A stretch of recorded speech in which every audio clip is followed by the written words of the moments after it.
ஏய், என் சின்ன வயசு ஃப்ரெண்ட் அஜய்டா. தூடா போய் பேசிட்டு வந்துடுறேன். டேய் அவன்லாம் எப்பயோ மறந்துட்டு இருப்பான்டா. ஏய், அதெல்லாம் மறக்க மாட்டான்டா. எவ்வளோ க்ளோஸ் ஃப்ரெண்ட் தெரியுமா எனக்கு அவன். இப்போ போனா அப்படியே கட்டி பிடிச்சி பாசமா பேசுவான் பார். டேய் அஜய், எப்படிடா இருக்க? ஒரு நிமிஷம் இருடா. யாரு ப்ரோ நீ? உன் சின்ன வயசு ஃப்ரெண்ட் ஆகாஷ்டா. ஆகாஷா? யாருன்னே தெரியல ப்ரோ. டேய் அஜய், என்ன மறந்துட்டியாடா? தெரியல ப்ரோ. நீ வேற. ஐயோ இவனா கண்ணிலே படாம போயிடணும்டா.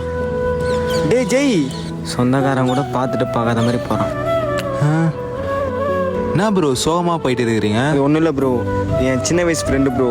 ரொம்ப நாளாக தெரியும். அவனும் என்னை மறந்துட்டான். என்னோட ரிலேஷன் பார்த்துட்டு பார்க்காத மாதிரி போகிறான் ப்ரோ. இதான் ஒரு மாதிரி கஷ்டமாக இருக்கு ப்ரோ, இந்த உலகம் உங்களை இன்னைக்கு ஞாபகம் வச்சிருக்கோம், நாளைக்கு உங்களை மறக்கவும் செய்யும் ப்ரோ. ஆனால் நம்மளை எப்பவுமே மறக்காம கூட இருக்கிறது ஏசப்பா மட்டும்தான் ப்ரோ. ஆனால் அவரையே நம்ம மறந்துட்டு இன்னைக்கு எல்லாருமே பேசணும்னு எதிர்பார்த்துட்டு இப்போ மனசு உடஞ்சி போய் நிற்கிறது தான் ப்ரோ மிச்சம். இன்னைக்கு இப்படி தாங்க நம்ம லைஃப்பில் ஒரு வருஷமோ சரி, 2 வருஷமோ சரி, 3 வருஷமோ சரி, ஒரு கட்டத்தில் எல்லாருமே நம்மளை மறந்துடுவாங்க. ஆனால் எத்தனை வருஷம் ஆனாலும் மறக்காமல் இருக்கிறது ஏசப்பா மட்டும்தாங்க.